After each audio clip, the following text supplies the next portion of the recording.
দলগাঁৱত ভেটি উচন হ'ব নেকি বিধায়ক ইলিয়াছ আলীৰ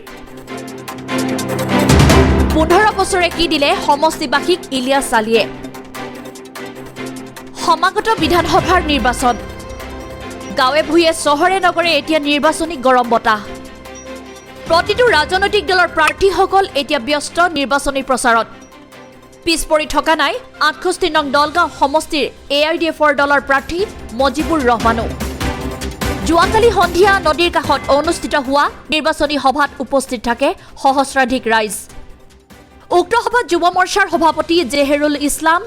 AIDFৰ দলৰ মনোনীত প্ৰাৰ্থী মজিবুৰ ৰহমান লগতে কেন্দ্ৰীয় আৰু জিলা সমিতিৰ কেইবাজনো নেতাকৰ্মী উপস্থিত থাকে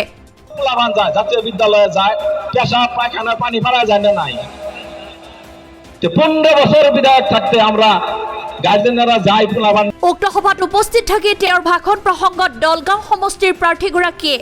AIDFৰ দলৰ বিভিন্ন পৰিকল্পনাও নিৰ্বাচনী ইস্যু সন্দৰ্ভত কেতবোৰ তাৎপৰ্যপূৰ্ণ মন্তব্য কৰা পৰিলক্ষিত হয়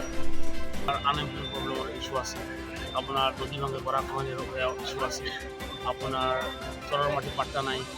পিজিআৰ বিজিআৰ লগতে ভাষণৰ মাজতো কংগ্ৰেছ আৰু বিজেপিকো সমালোচনা কৰা পৰিলক্ষিত হয় এই উচ্ছেদেৰ ফলত বাংলাদেশী বুলি অপবাদৰ দি উচ্ছেদ কৰাৰ ফলত হাড় কপোৱা ঠাণ্ডাত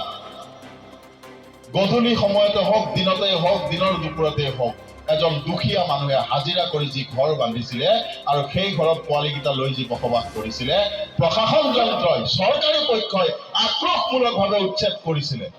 আৰু এই হাড় কপোৱা ঠাণ্ডাত তাত সদ্যজাতে কেঁচুৱা পৰ্যন্ত মৃত্যু হৈছিল